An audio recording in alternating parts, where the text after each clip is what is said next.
Ranga, over to you. Okay, thank you. As usual, 30 seconds of total silence will settle thoughts in our minds.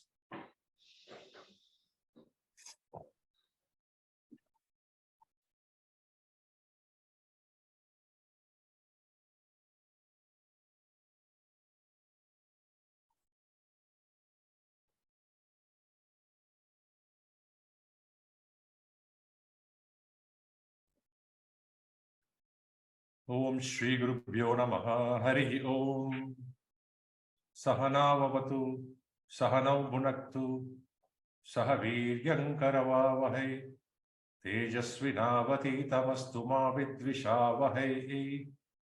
Om Shanti Shanti Shanti. Sadasiva Samarambham Shankaracharya Madhyamam Asmadacharya Paryantam Vande Guru Paramparam. I'm sharing a small presentation. It's in speaker, it's in full screen mode, yes? Yes. Okay, thank you. Pranams as usual, we start with a deep gratitude to the Gurus. Right? Guru Brahma, Guru Vishnu, Guru Devo Maheshwara, Guru Sakshat Parabrahma Tasmai Shri Gurave Namaha.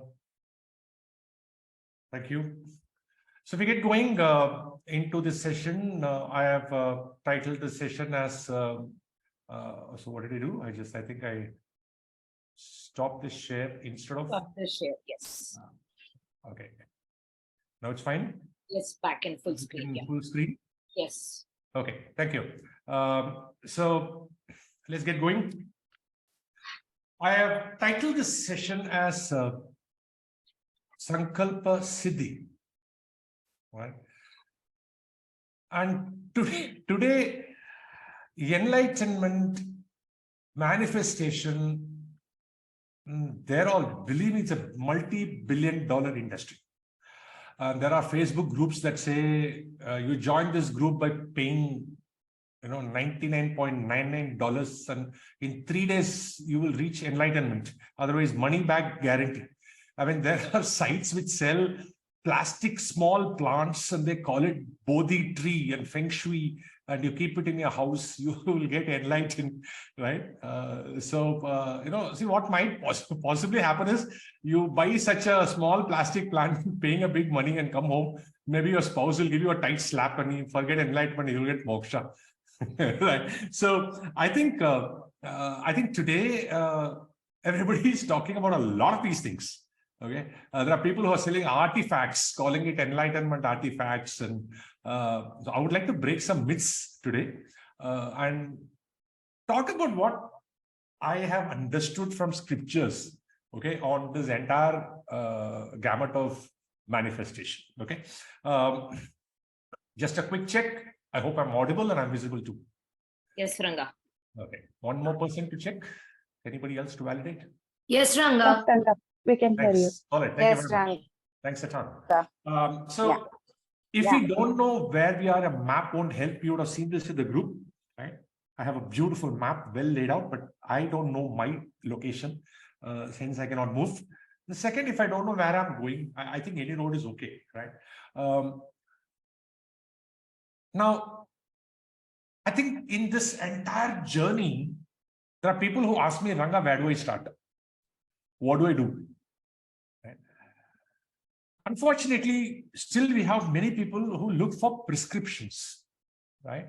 Where they clearly look for instruction, do this, do this, do this, do this. Basically, they want someone else to live their life.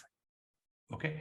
And when you give these prescriptions, the only risk is, if we don't know their context completely, it might bomb very badly, right? So we need a deeper understanding of concepts and mapping it back to our life, and I think we must do it ourselves, right? It's very easy to give a set of do's and don'ts and prescriptions. Right? So today is going to be one such session where I'm going to just share some direction. Okay.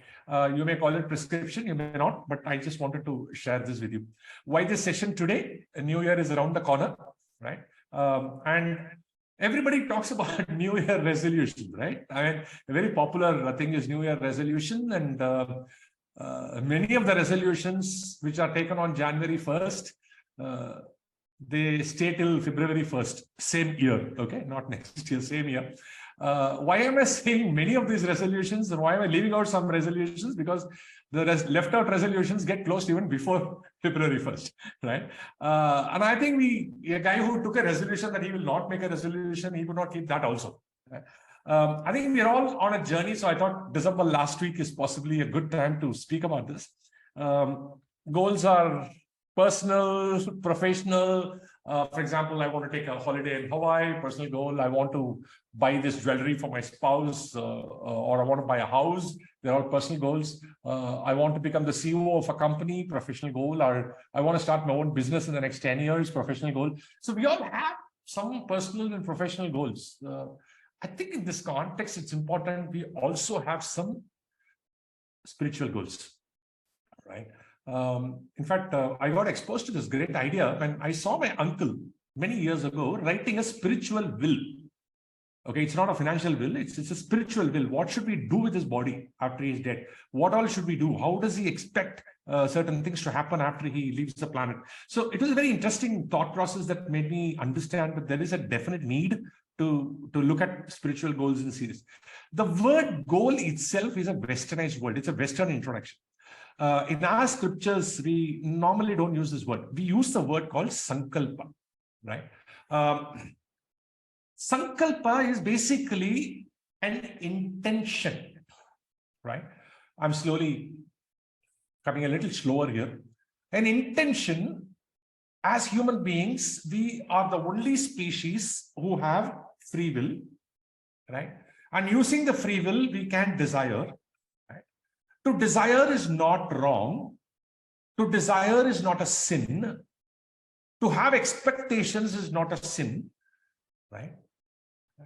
And there is a great myth that Bhagavad Gita, Krishna talks about not having expectations. That's the greatest myth. Because when Krishna delivered 18 chapters to Arjuna, Krishna had the expectation that Arjuna will listen and fight the war, right? Krishna himself had expectation. So I think we need to understand that human species, we have been given three powers, three Shaktis, Ichcha Shakti, Jnana Shakti, Kriya Shakti, right? And to desire is a privilege. Why should we stop it? I don't understand, right? So to have ambition, to have aspiration, to work towards it passionately, right? I think it's perfectly fine. A couple of episodes from now, I'm going to do a session on key mindsets and key skills, where we will talk about what happens if the desire does not materialize. Okay, that is something different. The way we handle it when the results are different from what we expected, right? So, but to desire itself is not a sin. To have desires in the mind itself is not a sin, right? Now, Sankalpa is an intention that we are letting the cosmos, universe, they're all very poor translation for the word Jagat. Jagat is a very vibrant word. So we will use the word Jagat, okay? So basically, Sankalpa is an intention we are letting out to the Jagat, and we are putting our efforts towards it, and it will manifest. But when? Remember, the cycle of time may not manifest now, but it may manifest at a much, much later point in time beyond this birth, but it has to manifest, provided we handle it correctly, right? For example, when I sow a seed and expect it to grow, a seed which is a high quality seed, it will grow only when you throw it into a soil. But if you throw it onto a glass surface, it won't grow. Then you say, Ranga, you said every seed will grow. This seed is not grown for a million years. It won't grow because it is on it is on a glass surface, right? So it's not that just by having a desire, it will manifest. There are certain conditions to be met, and we need to know what those conditions are. Now, it's better we know what the scriptures are saying about it, rather than go by all the marketing and sales and all the promotions that are happening through Instagram and Facebook and YouTube, right? With people selling all kinds of artifacts all over the place. It's important, as long as there are people who are willing to be cheated, there will be people who will cheat us. So we need to be very careful about it, right? So Sankalpa is a starting point to have an intention, and that's not a sin. In fact, it's required, right? In fact, when we do a puja, right? When we say, we keep our hand like this and say, Mamopata Samasta Durdachedvara, we say that, right? Right? Amavasya, right? So today is Amavasya. And we say, Dharma, Artha, Kama, Moksha, Chaturvida, Pala, Purushartham, Ishta, Kamyartha, Siddhyartham. We say, in fact, every stotra has got something called Palashruti, right? So there's nothing wrong in doing an action, expecting something either for ourselves or for somebody else. Perfectly fine. No problem. Let's not feel bad about this. Okay. It's important to have Sankalpa. And Sankalpa can be of any kind. Huh? Sorry. On a sideline, just as I was talking about this to a friend of mine. My friend of mine has a tremendous sense of humor. So he made a statement, Ranga, I have a Sankalpa to be made now, but I want it materialized in my next birth. I said, Are, this is interesting. You want to make a Sankalpa today, but you want it materialized in the next birth? He said, yes. I said, what's a Sankalpa? He said, in my next birth, Ranga, I want to remember that I should not get married. No, very interesting. Of course, this is gender neutral, okay? It's applicable both to men and women. Now, Sankalpa can be of any kind, doesn't matter. But Sankalpa will not materialize if it is not combined with Shraddha and Sadhana, right? Now, only when all these three combine together, we get into a set of karma, a set of actions, and not ordinary actions, a set of deliberate action. Remember karma's definition at depth 1 we saw in episode 2 that karma is deliberate action, right? Which animals don't have that freedom, right? Free will. So only when Sankalpa, Shraddha, and Sadhana combine together, we get a karma. And the karma manifests itself into a karma phala, right? I mean, that's a gift. That gift can come now, in this birth, later, maybe subsequently, right? It can come anytime, but it will manifest, right? Now, many times we need to check on ourselves whether we have done it correctly. Have we thrown the seed on a glass surface? Have we done everything that we need to do? It's like saying, I have a Sankalpa that I should get 100 out of 100 in mathematics, but don't put in effort, right? And then say all this Sankalpa universe will grant, all that is all bull. No, because we have not done what needs to be done, right? And second, our manifestation depends entirely on us. Others cannot contribute there, right? So Sankalpa, Shraddha, and Sadhana combine together to create our karma, deliberate actions, and those actions will give us karma phala, right? Now, we will have to expand on this word Shraddha and Sadhana, okay, which we shall do now, right? So what exactly is Shraddha? Shraddha, when loosely translated into English, can be commitment, willpower. Many words which combine together to create this word called Shraddha, right? It is easier to use this word Shraddha and move on, right? Rather than try and translate it into different languages, okay? So what does this Shraddha actually mean? What does it contain? How does it come to us? Okay. Shraddha comes to us when we are inspired by something. It automatically comes to us. What's the meaning of inspired by something? Remember, there's a difference between being inspired by something and being impressed by something, right? If we are impressed, we may forward a post, we may talk about it all, but only when we are inspired, we'll get into action, right? When we are inspired, the motivation is self-motivation. We don't need from outside somebody to nag us, remind us, motivate us, give us a reward, right? Or threaten us. Nothing is required when we are inspired, right? So the first route of getting Shraddha is to be inspired. Second route of Shraddha is when we are desperate. Okay, right? We have lost a job, right? And we have to make our resume. Believe me, we will make our resume with tremendous commitment. Okay, because here we are desperate. We have been pushed to the wall, right? Some calamity has happened, right? We will handle that situation with tremendous Shraddha. The reason is the Shraddha is coming from desperation here. The third input to Shraddha is habits. You may find this a little funny, but the fact is, There is a great emphasis in our culture on developing habits at a very young age. The reason is, once you get into habits, for those of you who are familiar with the word vasana, habits become vasanas. They become tendencies, right? And you do it with tremendous passion and conviction because it has become a habit for you, right? And you have developed a habit out of it, right? So the source for Shraddha, which is the how part, is either inspiration or desperation or habit. Okay, now let's explore a little more on each of this. What is this inspiration you're talking about? When do we get inspired? Okay, we get inspired by the strength of purpose that we have. For example, if I have a sankalpa, I must know why I am having that sankalpa. The why question has to be answered very well. What's the purpose behind this, right? And how strong is that purpose, right? In fact, I keep asking myself this question: why am I on this journey of joyful Vedanta? Why? Right? If I'm able to answer that question, the strength of purpose is very high. Automatically, I'm inspired by that purpose. When I'm inspired by that purpose, there is a tremendous shraddha that comes in every session that I do. And this happens to everybody, not just to me. Right? You will see every core team member giving their best every day. They're not getting paid for it. Why? Where is the shraddha coming from? The shraddha is possibly coming from the same direction. Right?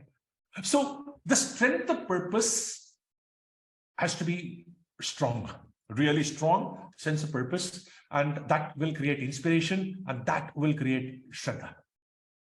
Right?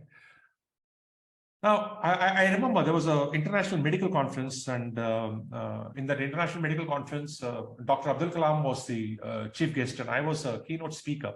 I will not forget that speech of Dr. Kalam. Best doctors are there. Okay. He started his speech by asking, I am going to hurt you people today, and you're going to hate me today. This is how he started the speech. You know what he said? From every patient, you have been taking money. From every patient, you have been taking a lot of things. What have you given to India? Can anybody stand up and say, this is what I've given to India? I think the question provoked everybody to sit up and listen to him further. Of course, he just made this as more of an opener, to get the attention of people, right? He's asking a question, what is your purpose? Why are you a doctor? Right? So strength of purpose need to be really strong. The second aspect that contributes to inspiration is, what is the scope of your contribution? If the scope of my contribution is only myself, it is small. If the scope of my contribution is my immediate family, my community, right? My religious community or nation, or is it the whole planet as a whole? Where is my scope of contribution? Believe me, the wider the scope of your contribution, the more your inspiration will be. Okay. And that inspiration will sustain for a very long time. Right? So the sources for inspiration are strength of purpose and scope of contribution. Of course, please don't search for a purpose. It's not cast on stone with your name on it, saying that this is the purpose of Ranga and it is in some stone written in Himalayas. No, it's nothing. You won't be able to find your calling. There's nothing like your calling. You have to define a purpose for yourself. We all have to define a purpose for ourselves. Right? So, and what is the strength of that purpose? So strength of that purpose and scope of contribution are the two parameters that will inspire us. And when we are inspired, automatically Shraddha will come. Desperation comes from fear or insecurity. That's it. You lost your job. Or we lost a key resource. Like eyesight. Right? Like I'm a trainer, I lost a key resource, my voice. Right? That's it. My voice got stuck.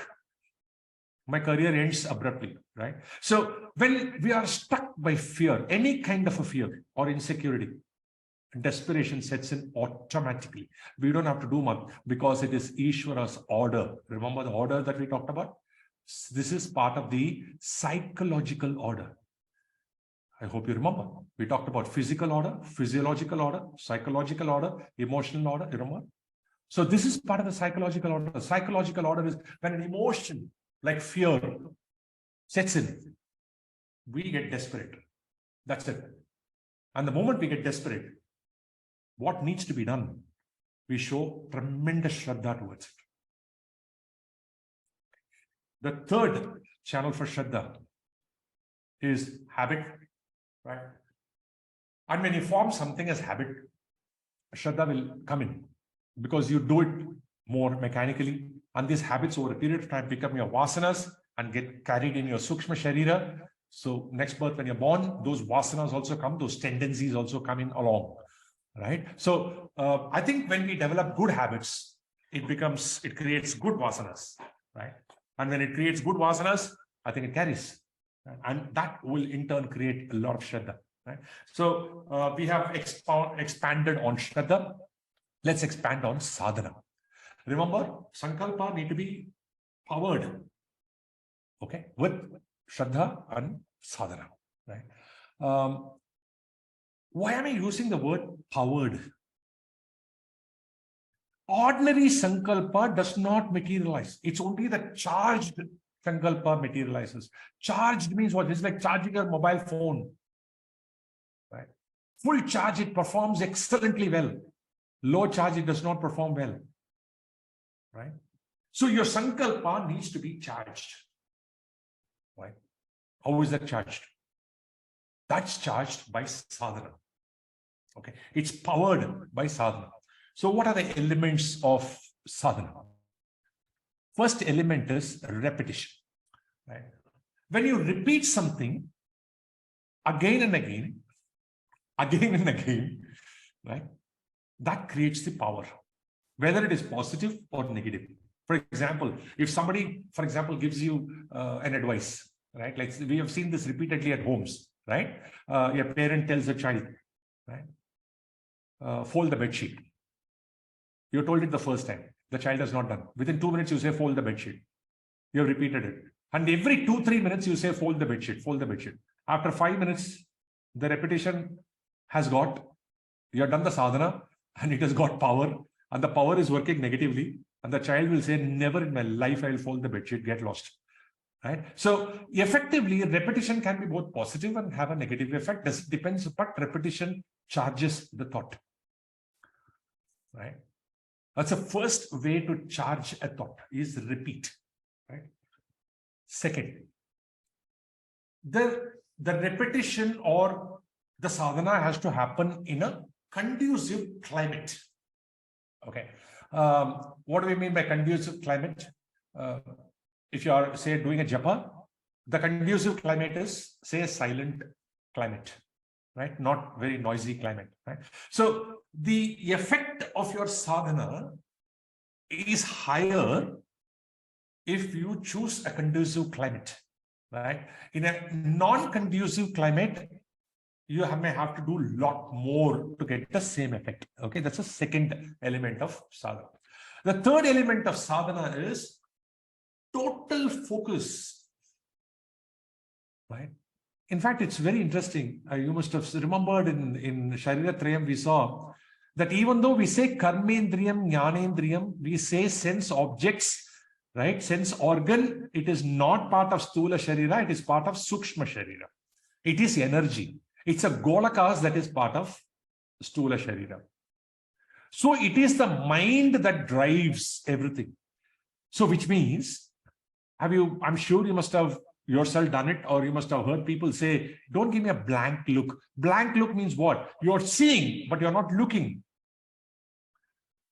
How many times we don't even know that a song is being played because our mind is somewhere else. We don't know that the song is played. We drive a car with mind somewhere else. We go to our office and park the car. But during the entire journey, my mind was somewhere else. Right? Now, in a very simple way, Pujya Swamiji used to say, mind must back the senses. Let me repeat this. Very powerful statement. Mind must back the senses. Because if mind is not behind the senses don't function. That's it. Right? So, complete focus. I've seen people who do japa watching political news on TV. Right? They'll say Om Namah Shivaya, Om Namah Shivaya, Om Namah Shivaya. And then, Arey, yaar, what is this Rahul Gandhi doing, yaar? Then Om Namah Shivaya, Om Namah Shivaya. They are repeating, yes, but the repeating has absolutely no power because the focus element is missing. Okay. It is total mindfulness, complete attention. The mind body should work integrated, right? So sadhana has 3 elements to it: repetition, conducive climate, total focus, right? Repetition is cyclic routine. Let's understand this. Whole Jagat operates on cycle. Day and night is a cycle. Seasons are cycle. 60 years repeats. Chatur Yuga repeats.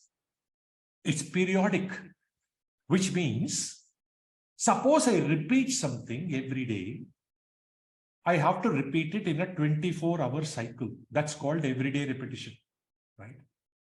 And it has to be in that rhythm, because when you align to the rhythm, you're aligning to the rhythm of the Jagat. And you know, in physics, right? When there is alignment of rhythms, what you get is resonance. When there is no alignment of rhythm, you get dissonance. This is physics, right? So can I align? In fact, when a doctor says, take this tablet 3 times a day, he doesn't mean 3 tablets a day. He means take it at 8-hour interval, because 24 hours split by 3 is 8-hour interval. So the best effect of the tablet you can get only when you take it at 8-hour interval. You take it at 6 o'clock in the morning, then because that's when you're up, then you forgot about it, then suddenly you take it at 5 o'clock in the evening. Then the night tablet comes 6:30, you take the 3rd tablet. No, it has not worked, because 3 times a day means 8-hour gap. 4 times a day means 6-hour gap. When you say I'm doing something daily, it's cyclic. That means if you choose 8 o'clock in the morning, it has to be 8 o'clock. Maybe here and there, a little time is fine, half an hour here and there, but cyclic, right? When you do something daily, suppose daily ends at 12 o'clock midnight, you do it at 11:45.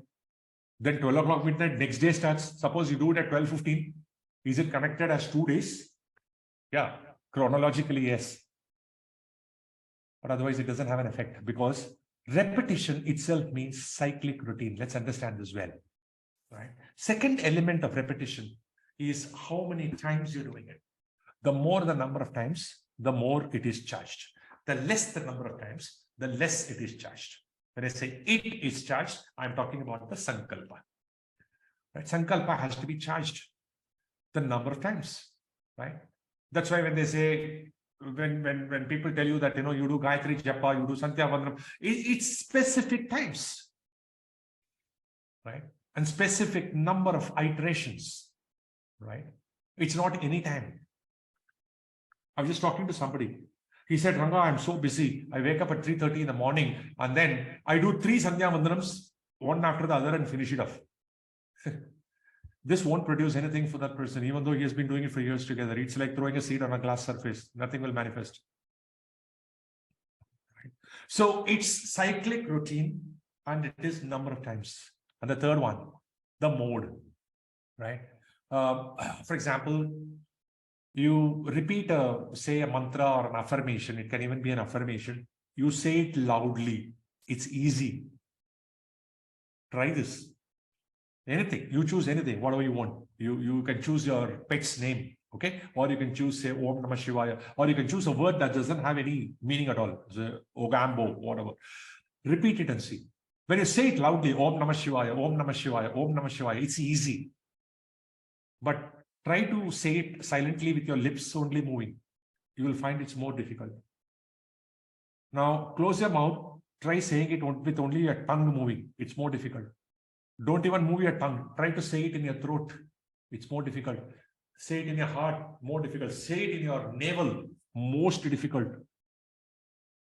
Because to be able to say it from throat downward, you need tremendous concentration of the mind. Otherwise, you can't say it. But whereas verbally, you can do it mechanically. You can say Om Namah Shivaya, Om Namah Shivaya, Om Namah Shivaya. You can be watching a television. You can do a lot of things. That Om Namah Shivaya will keep going because it is verbal. But the moment it is silent, attention is mandatory, right? So what is a mode? Similarly, saying something and writing something. Writing has always got a better impact.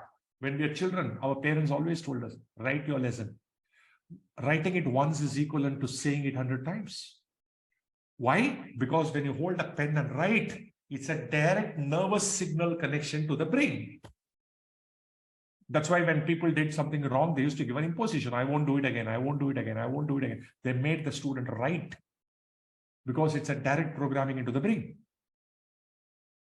Right? So, Likita Japa is more powerful than Vachika Japa. Right? Manasa Japa, that means you do it in your mind, is more powerful than Vachika Japa. Right? So understand the mode, because the moment you choose the mode, if you repeat, you say Gayatri Mantra or forget Gayatri Mantra, even Om, a simple Om, if you sit and close your eyes and consciously try to push it down a little, out of 108 times you say it, only once you will succeed in saying it in the navel. Only once. The rest of the time, it's difficult. Try it out. Okay. So when we say repetition, it is cyclic routine, it's number of times, and the mode. Right? And there are modes which are more impactful, less impactful. Okay. Then what is conducive climate? Time and space. You would have seen me post a couple of times since season 1 started. Please don't waste the eclipse time. The climate is very conducive. You doing it once is equivalent to doing it 100 times. You can speed up things. It's like power charge, right? It's like a high ampere charge for your mobile phone, right? Within 5 minutes, it's fully charged. Because the climate is very conducive, right? Time is very conducive. There are places like Tirupati, the places like any place, Velankani, right? Where the energy accumulated is so positive. You go there and do it for 5 minutes is equivalent to doing it in a different place at home for maybe 100 times. In fact, you can create that conducive climate in your house, in however small the house is. You can create a 3x3 area in a particular room and do japam or whatever only in that space again and again and again. That space gets charged. You don't need a full room for it. Define a 3x3 space and do your japa there, and that's it. And do it only there. And you're creating energy and you're creating a climate. So 5 years you've done it in the place. The 5th year when you do it, the effect of the same japa is far higher because you have created a conducive climate. Right? Time and space. Right? The 4 variables, right? X, Y, Z, and T, right? As Einstein put it. Then total focus means kosha alignment. What is kosha alignment? Pancha kosha we saw. Annamaya kosha, pranamaya kosha, manomaya kosha, vijnanamaya kosha, anandamaya kosha. We have not yet seen it in detail. We have only introduced the subject here. Annamaya kosha is just physical body. So when you do yoga, is it only postures?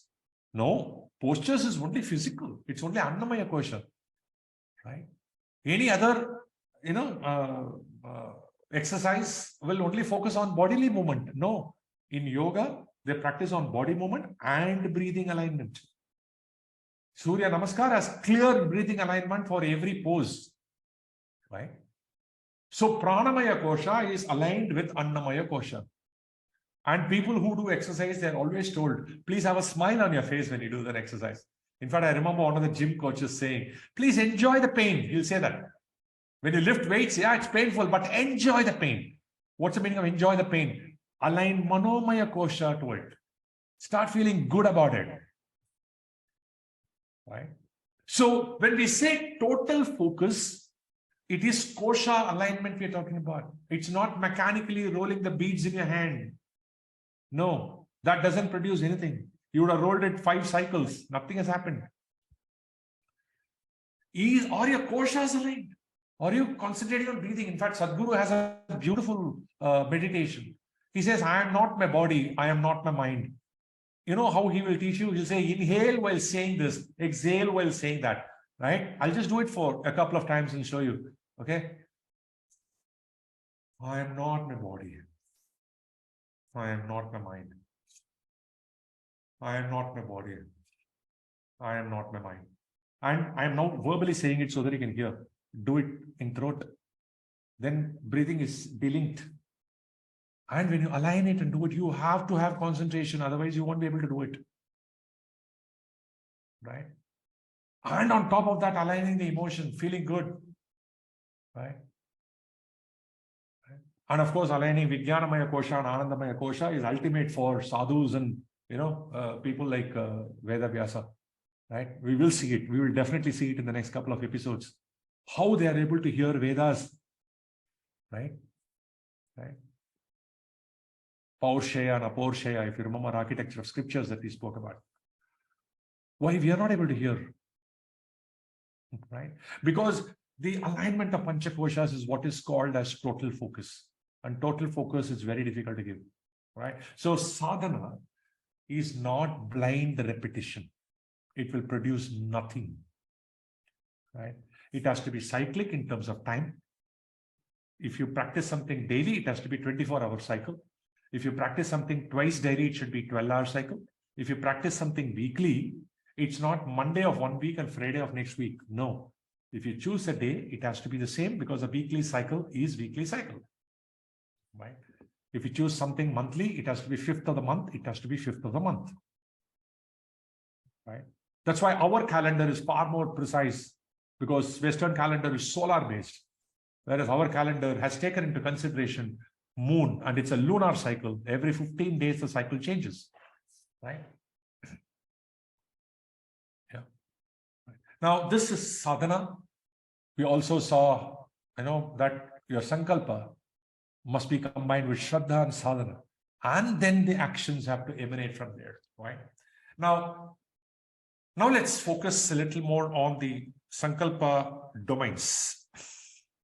Okay. I don't want to overwhelm you through this session. There are several domains on which you can make sankalpa. And sankalpa is an intention. It is a desire. It is a goal. It is an expectation. And it is a privilege given to us. So let's not feel bad making a sankalpa. Right? There's nothing to feel guilty. There's nothing to, then people confuse it with nishkama karma, sakama karma. Nishkama karma only will produce result. So I want to do only nishkama karma.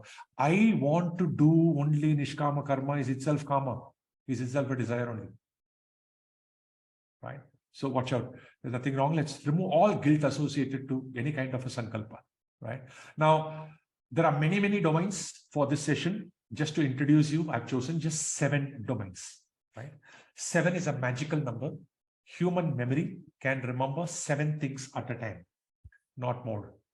Right? White light branches off into 7 colors, Vibgayar. That's why if you look at the picture of Surya, it will have seven horses. Right? Surya is white light coming, branching off into 7 colors through the prism. Right? So 7 is a magical number. Our brain is structured to remember 7 things maximum. That's why the 8th thing, if somebody can do, I can do parallel processing of 7 things. Any human being can do. But the moment you're able to do the 8th thing, you are considered a genius. That's why he is called as an Ashtavadhani. That means somebody who can do 8 things parallelly, and he is revered a lot because we are structured to do 7 things. 8th thing we can't. So I have selected 7 domains for you. First domain is, as Dr. Kalam said, if you want your dreams to come true, first wake up. You can't still be dreaming and expect it to come true, right? So first waking up. So we have a domain on waking up as a sankalpa. Second, we have shravanam. Shravanam is hearing. Hearing to, either listening to a video, listening to a podcast, or reading a book. This is the shravanam part where you gather knowledge, right? Third is chant. Chant is repetition of a vibration. Right? And you're creating vibration. The whole universe is full of, whole Jagat is full of energy and vibration only. Right? So by chanting, you're creating the vibration into yourself and you're creating a vibration around you. Then Likita Japa. Likita Japa is writing. Then Manasa Japa, which is doing it in your mind, your throat and downward. Right? Yajna, I'll be explaining each one of this, and the last one is silence. Silence is the best form of, getting your mind calmer. right? So these are the 7 domains I have chosen for this specific session, right? Let's take one by one. Okay, I'm going to take one by one and give you a guideline. Okay, this is a little prescriptive, but you have the free will to choose the template. So what I'm presenting is not strictly a prescription. What I'm presenting you is a template. You can fill the template the way it's comfortable to you, right? Now, you don't have to use all the 7. You can start with 1. That's enough. You can start with 2. That's enough, right? But I'm presenting you, giving you choices of 7, right? First, I will wake up at or before uncertain time. I will wake up at 5 o'clock, or I will wake up before 7 o'clock. I will wake up before 10 o'clock in the morning. Does not matter. What number is there does not matter. But be clear. And it's important to write this down. Every Sankalpa has to be written down on a paper. And it's private. You don't have to share it with anybody.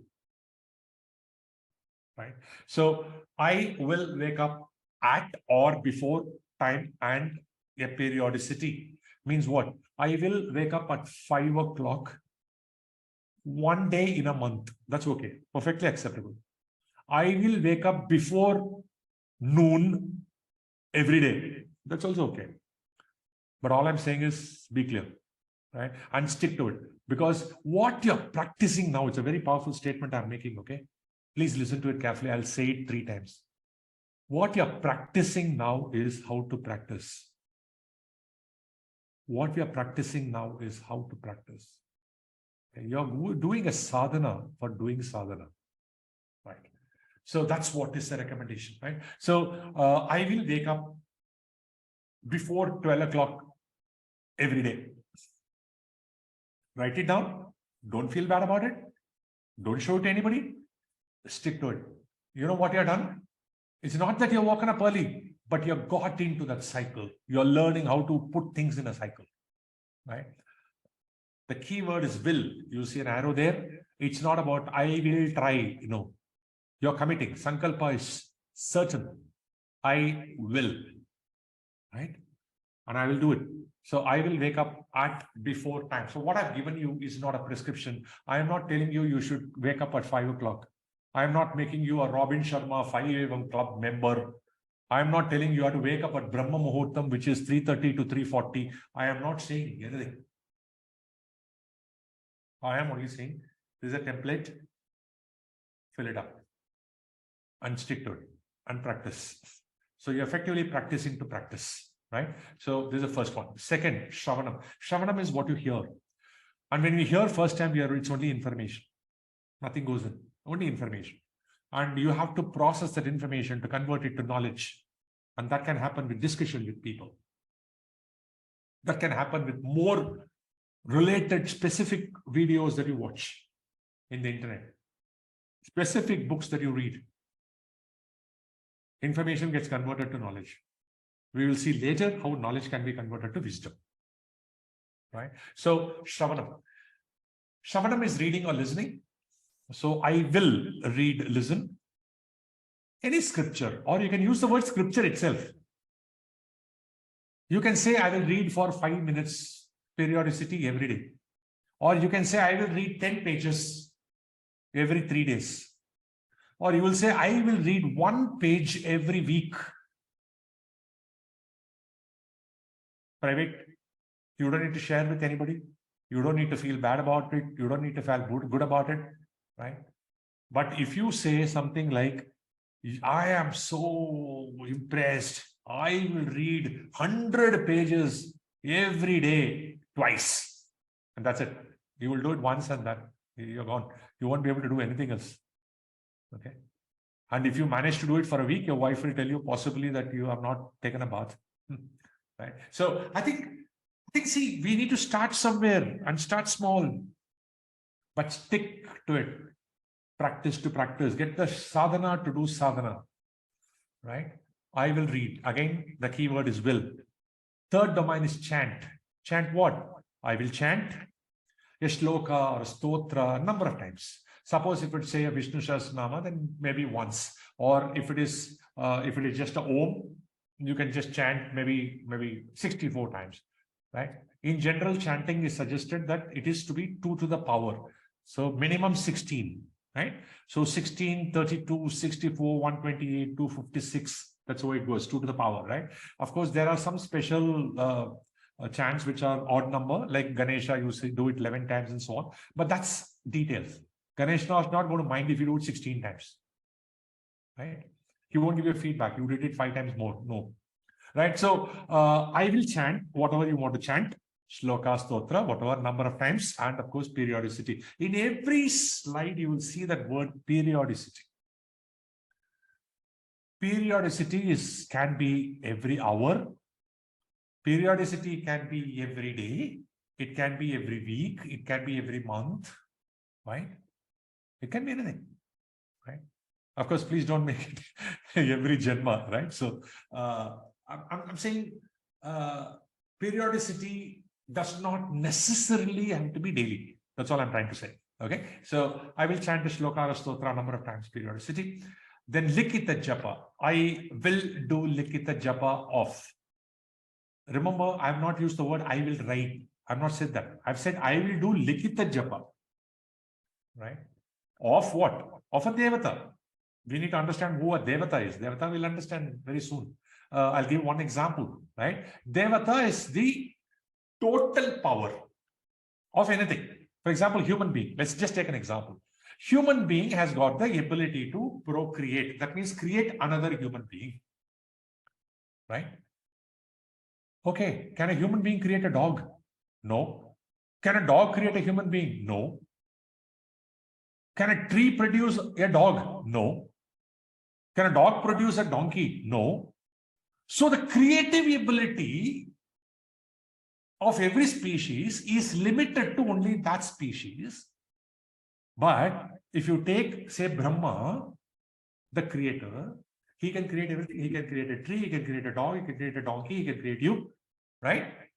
That means Brahma is the sum total of all our individual capabilities. And hence, that total power is what we call Devata, right?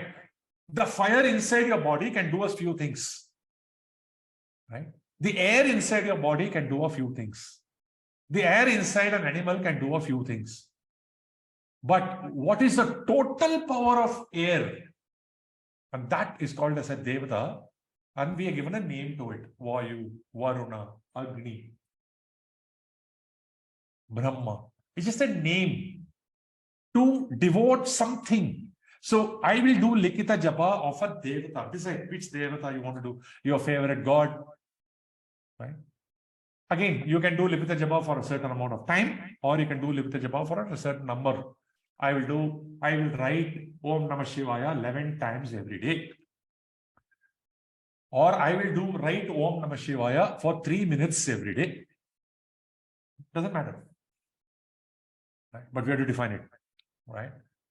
Now, I've given some examples for Likita Japa. You can use a Devata's name, or you can use an affirmation. Any affirmation is okay. I am healthy. I am fit. Affirmation. It can be a shloka or a stotra. You can write Vishnu Sahasranama every month once. No problem. Right? Language independent. Believe me, these are vibrations. These are not dependent on language. You can write it in Sanskrit, you can write it in Telugu, you can write it in Tamil, you can write it in any language you want. Doesn't matter. It's vibration. Refer a book, The Hidden Messages in Water by Dr. Emoto, Japanese.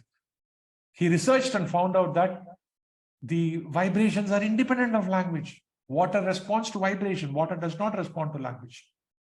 Read the book. It's a very powerful book. Hidden Messages in Water by Dr. Emoto. I'll put it in WhatsApp group too. An example of an affirmation, for example. All the cells of my body are very healthy.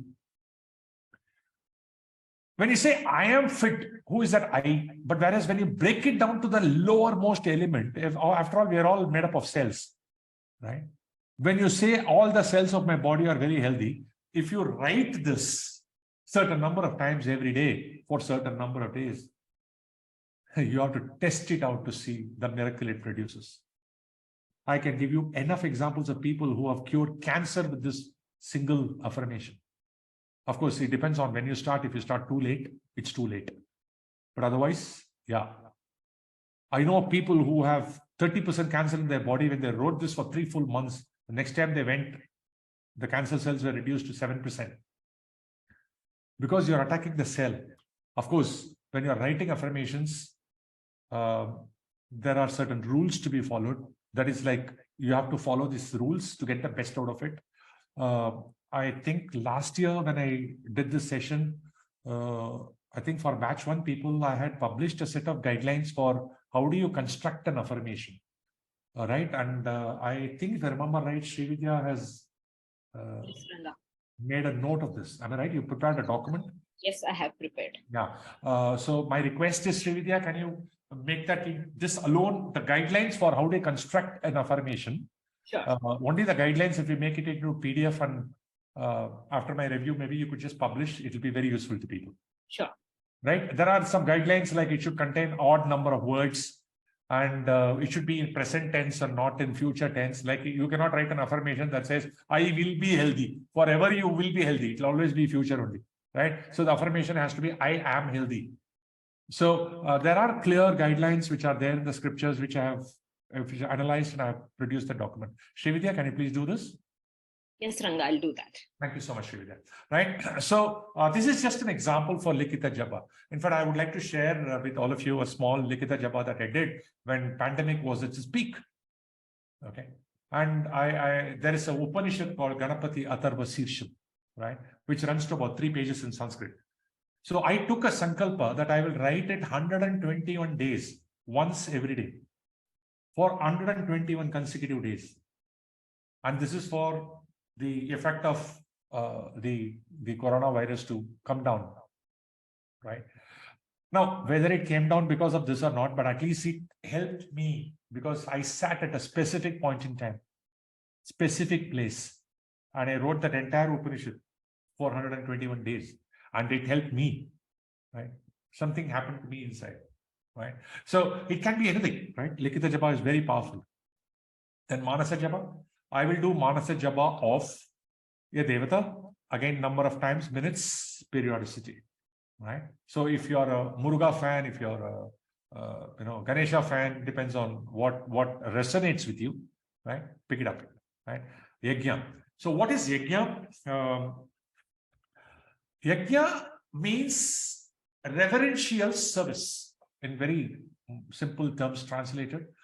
It's not just service, it is service done with a lot of respect, right?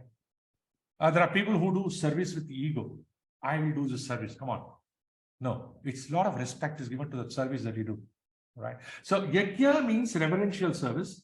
And in our scriptures, Pancha Maha Yajna is recommended that we do.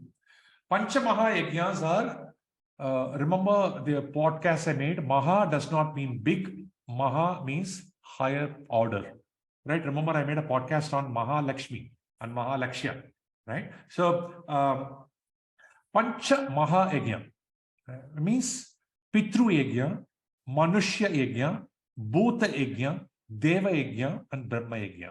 Now, these are not big words. In very simple terms, day-to-day terms, Pitru does not mean only ancestors, as is normally understood. No. It also means living people. It means your family, right? Doing service to your parents who are alive, doing service to your sister who is hurt, who is met with an accident, doing service to your child who is possibly challenged, right? That's Pitru Yajna. Manushya Yajna is the service done to society who is not your family, right? Then Bhuta Yajna is a service that you do to the environment, to protect the environment. If you spend 1 hour a day and remove plastic from your house, you're doing Bhuta Yajna. When you keep 10 plants in your house and you water it every day, you're doing Bhuta Yajna because you're increasing the oxygen levels around your house, right? So Bhuta Yajna is about environment. Deva Yajna is about godliness, not God, Remember the very first session, godliness is different from God. Godliness is Ishvara's order. Right? So doing a puja to the orders. Right? Remember, at the end of every session, we do a gratitude prayer. Gratitude prayer is gratitude to the orders which did not disturb us in this session. Right? Then Brahma Yajna is scriptures, reading scriptures. Right? So Yajna is recommended, Panchamaha Yajna is recommended for all of us to do periodically. Right? So you can say, I will do Yajna, reverential service, what Devata you want to do, for how long, in what periodicity. You can say, I will do Bhuta Yajna once in a month. I will do Manushya Yajna twice a month. You can do whatever. Nobody to question you. Right? It's private. You don't need to share with anybody. But stay committed. Practice to practice. Right? Last, silence. And silence is not silence of words. Silence is silence of the mind. I've seen some people saying, I am on Mauna Vrata, and they'll carry a board. They'll tell everybody, I am on Mauna Vrata today. I am on Mauna Vrata today. Their Facebook status, their WhatsApp status, I am on Mauna Vrata today. And when somebody writes a message to them, they'll reply, sorry, I can't reply. I'm on Mauna Vrata today. You're not doing to impress anybody here. Silence is not silence of the words. Silence is silence of the mind. When you go to a Vipassana, for example, they'll force you to do silence. 12 hours a day. For 5 days. Right? It's a simple practice we can do at home. Start with 5 minutes of silence every day. And it's extremely difficult to do. Right? Try it out. Right? So I'll observe silence for 5 minutes every day. I'll observe silence for 1 day in a week. I'll observe silence for 1 hour every 5 days, every 5 months. Or you can say, I will attend Vipassana twice every 5 years. Whatever. Right? So we saw this 7 domains. You don't need to choose all the 7 domains. You can start with 1 that you resonate with. And use the template. This video will be loaded in YouTube soon. Right? Listen to this again. Okay. Use the templates. But what you create is a private Sankalpa. World need not know it. You are not doing anything to project it to the world. I've seen people who give money to Annadhanam and immediately they put it on Facebook post. I saw a movie where Miss World and Miss Universe, they have to get a profile, right? To get a profile done, there are photographers who will make that Miss World feed an old woman, and then the photograph is taken, and then the Miss World contestant walks off. Whatever happens to the old woman after that, nobody knows, right? And there are people who immediately put it on Facebook post saying that I did this charity today, I did this today. No, you're not doing any yajna for visibility. You're doing it for your good. You're doing it because it's got to manifest for yourself. So I've just given 7 domains, not for projection. Of course, showcasing is different from showing off. While sometimes showcasing is important, but these are possibly not the things to showcase. Right? Do it silently. I think it helps. So Sankalpa domain, there are 7 I've chosen. There are multiple domains. There are more domains which you have not seen. But I think as we move further into different episodes, your sadhana will also become more tougher, right?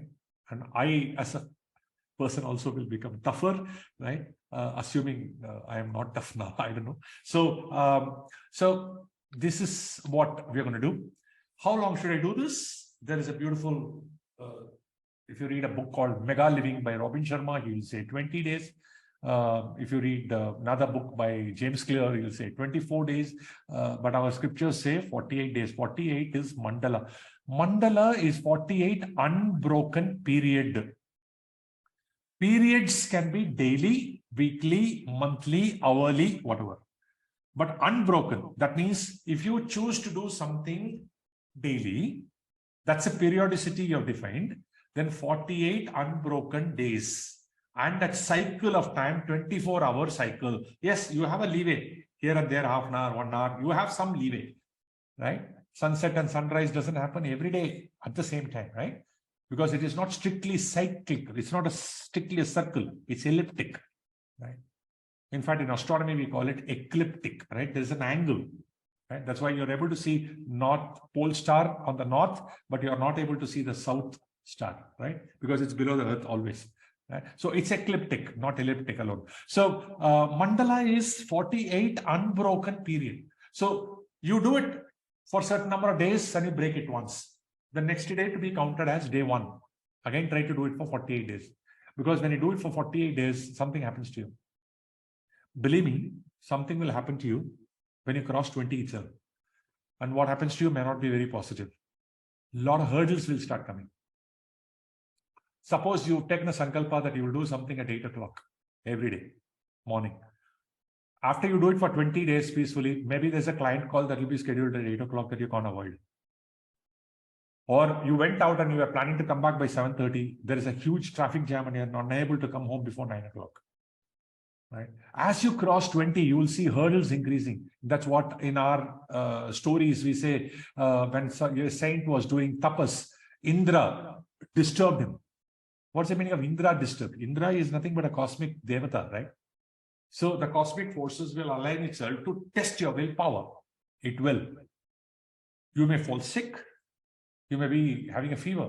You may not be able to hold a pen when you write. I know I faced a lot of these things when I took the sankalpa of writing Ganapati Atharvasisha for 121 days. In fact, I remember many years ago, I took a sankalpa to do something. Right? I kept getting a lot of hurdles and I faced all of them. The biggest hurdle came on the 45th day because my sankalpa was to do something at 3 o'clock in the afternoon every day. Right? On the 45th day, my mother died. I will not forget that day in my life. I am so close. Right? Yeah, I had to do the cremation. Timings are clashing. Right? So I just took the help of a couple of my friends and said, I'm going to vanish for 20 minutes. Make sure that people don't search for me. And I just shut myself and I still did it. Right? I think whether my sankalpa manifests or not, one thing is happening to me, my willpower is increasing. Right? So mandala, 48 unbroken period. If it's weekly, 48 weeks. If it is monthly, 48 months. If it is daily, 48 days. If it is hourly, 48 consecutive hours. Which means you can't sleep.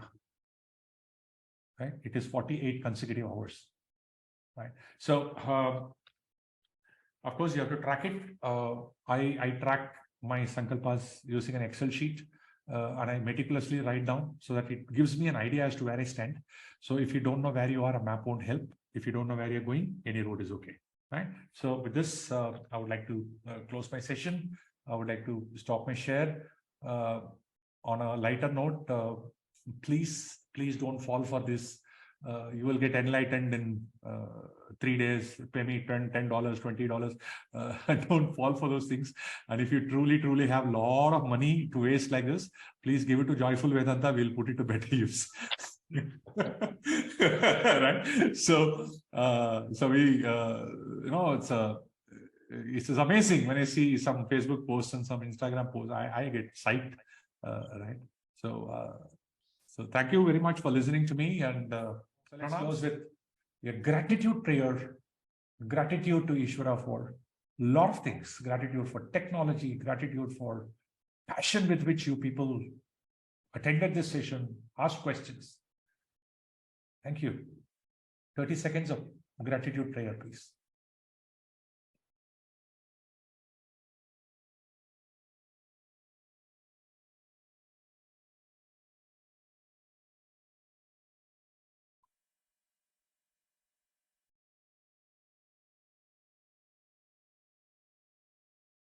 Om Shri Gurubhyo Namaha Hari Om.